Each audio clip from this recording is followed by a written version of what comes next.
लालची गन्ने वाला। एक छोटे से गांव में रमेश नाम का एक गन्ने वाला रहता था। वह हर सुबह अपनी साइकिल से लदे ताजे गन्नों के साथ निकलता। गांव के चौराहे पर वह अपनी छोटी सी दुकान लगाता था। उसके गन्ने बहुत मीठे और रसीले होते थे, इसलिए गांव भर के लोग उसके पास आते। रमेश मेहनती तो था, पर उसके मन में लालच भी कम नहीं था। वह गन्ने का जूस निकालते समय चुपके से पानी मिला देता।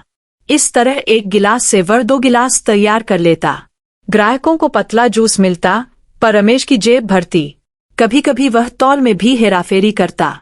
उसे लगता था कि यह छोटी छोटी बातें हैं, लेकिन ऐसा करके वह अपनी बदनामी का रास्ता बना रहा था। एक दिन एक बुआ आदमी उसकी दुकान पर आया। उसने एक गिलास गन्ने का रस मांगा। रमेश ने हमेशा की तरह पानी मिलाकर जूस दिया। बूढ़े ने एक घूंट पिया और मुस्कुरा दिया। उसने कहा, बेटा, यह जूस तो बहुत पतला है। रमेश ने हुखलाते हुए कहा, बाबा, आज गन्ने कम मीठे हैं। बुआ व्यक्ति बिना कुछ कहे वहां से चला गया। अगले दिन वह फिर से आया और जूस मांगा।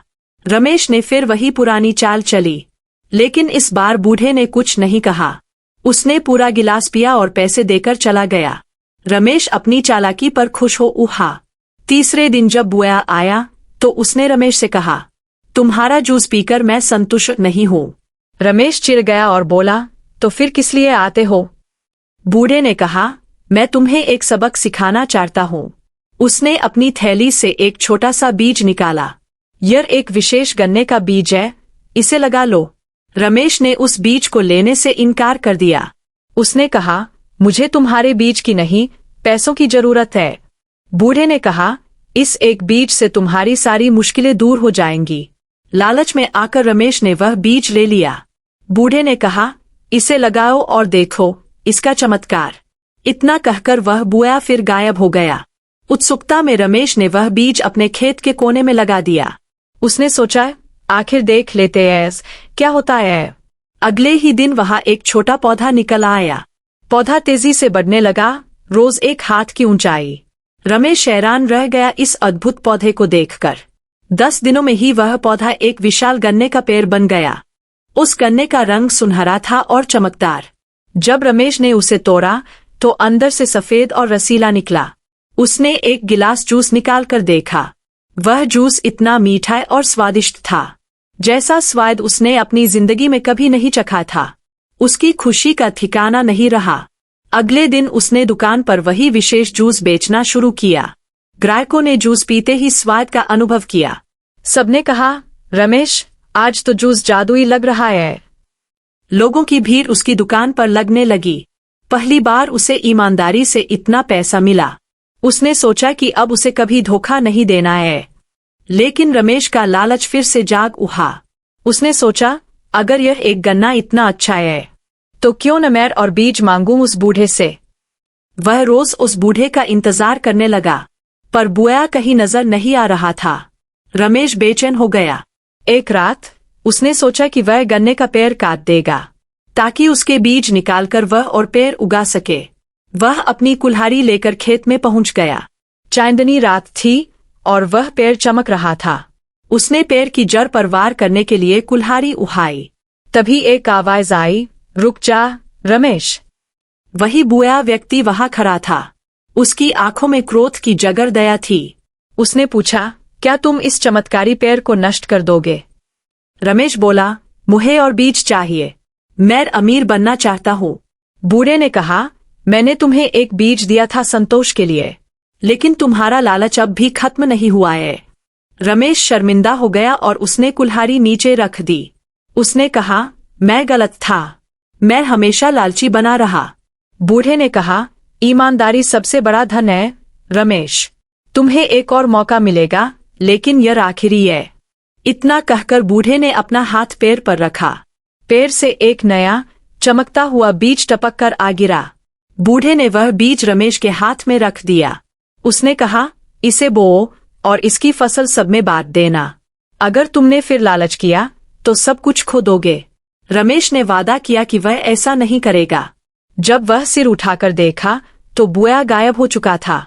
रमेश के हाथ में सिर्फ वह जादुई बीज था। अगली सुबह रमेश ने वह बीज अपने पूरे खेत में लगाया। उसने पूरी ईमानदारी और मेहनत से खेत तैयार किया। कुछ ही हफ्तों में उसका पूरा खेत सुनहरे गन्नों से भर गया। वह गन्ने तोड़कर लाया और दुकान पर रख दिए। उसने एक बोर्ड लगाया, शुद्ध, बिना मिलावट का जूस। लोग फिर से उसकी दुकान पर आने लगे। रमेश अब पानी की एक बूंद भी नहीं मिलाता था। वह ईमानदारी से पूरा गिलास भरकर देता। ग्राहक खुश होते और उसकी तारीफ करते। उसकी कमाई पहले से कहीं ज्यादा होने लगी, लेकिन इस बार उसे मन की शांति भी मिल रही थी। उसने महसूस किया कि ईमानदारी में ही सच्चा सुख है। एक दिन गांव के ही एक सेठ उसकी दुकान पर आए। सेठ ने कहा, रमेश, तुम्हारा जूस मशहूर हो गया है। मैं तुम्हारे सारे गन्ने खरीदना चाहता हूँ, दोगुने दाम पर। रमेश के मन में पहले तो लालच जागा। उसने सोचा कि इतने पैसे मिल जाएंगे, लेकिन फिर उसे बूढ़े की बात याद आई। उसने सेठ जी से कहा, मैं आपको गन्ने बेच दूंगा, लेकिन मेरी एक शर्त है, आपको भी सही दाम पर बेचना होगा। ग्राहकों के साथ कोई धोखाधड़ी नहीं करनी होगी। सेठ जी ने रमेश की बात मान ली। उन्होंने ईमानदारी से सौदा किया। रमेश ने भी अच्छे पैसे कमाए। धीरे धीरे रमेश की ईमानदारी की खबर दूर दूर तक फैल गई। लोग दूसरे गांवों से भी उसका जूस पीने आते। उसकी दुकान एक छोटी सी ईमानदारी की मिसाल बन गई। उसने अपनी आमदनी का एक हिस्सा गरीब बच्चों की पढ़ाई में लगाया। गांव वाले अब उसे प्यार से ईमानदार रमेश कहने लगे। यह सब देखकर उसे बहुत खुशी मिलती। एक दिन वह बुआ फिर से उसकी दुकान पर आया। इस बार उसके चेहरे पर एक मधुर मुस्कान थी।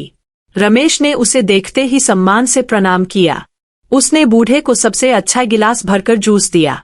बूढ़े ने जूस पिया और कहा, अब तुम समझ गए हो, सफलता का रास्ता लालच से नहीं, ईमानदारी से होकर जाता है। रमेश ने कहा, आपने मेरी जिंदगी बदल दी बाबा। मैं वादा करता हूँ कि आजीवन ईमानदार रहूंगा। बूढ़े ने कहा, तुम्हारी इसी ईमानदारी ने तुम्हें संपन्न बनाया है। अब तुम्हें मेरी जरूरत नहीं है, तुम्हारी ईमानदारी तुम्हारा मार्गदर्शन करेगी।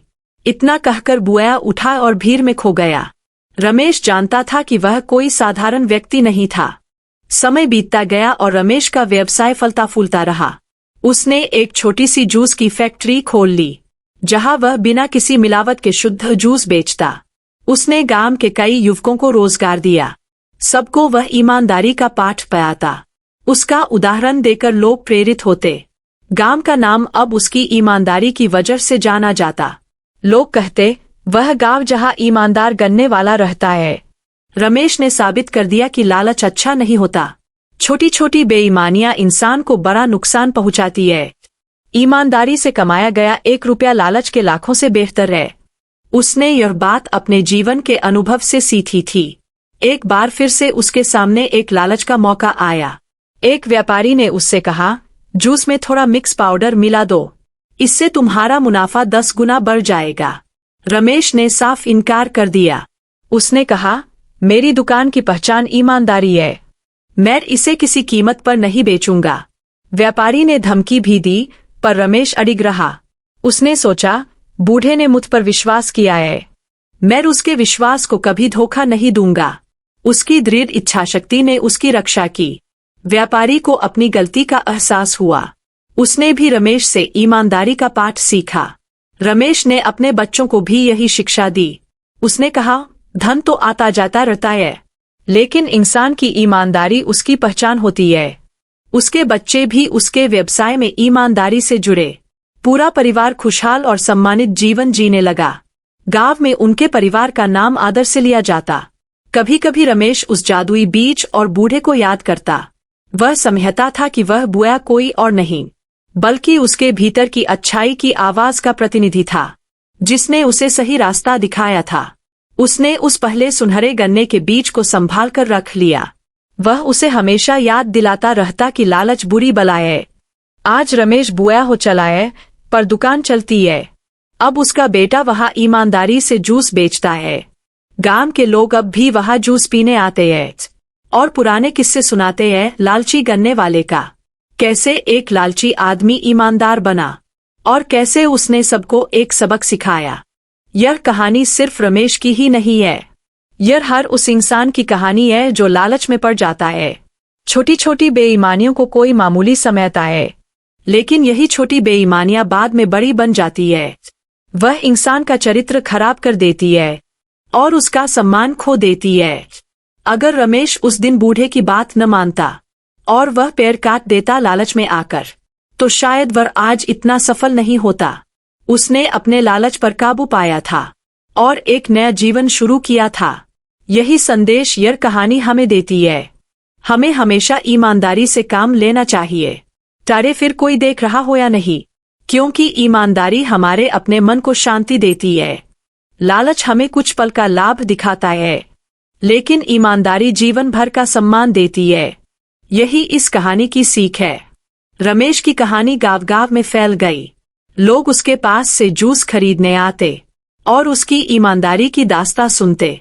माता पिता अपने बच्चों को उसकी कहानी सुनाते ताकि वे कभी लालच का शिकार न हो और ईमानदारी के रास्ते पर चलें। रमेश ने अपनी जिंदगी के आखिरी पलों में एक सभा की और सबको संबोधित किया। उसने कहा, मैंने जीवन में दो रास्ते देखे, एक लालच का जो सिर्फ अंधकार लेकर आया, और दूसरा ईमानदारी का जिसने मुझे सब कुछ दिया। आप सब भी ईमानदारी को ही अपनाना। उसकी बातें सुनकर सबके आंसू निकल आए। गांव वालों ने उसे अंतिम विदाई दी, पर उसकी शिक्षा आज भी जिंदा है। उसकी दुकान आज भी चल रही है।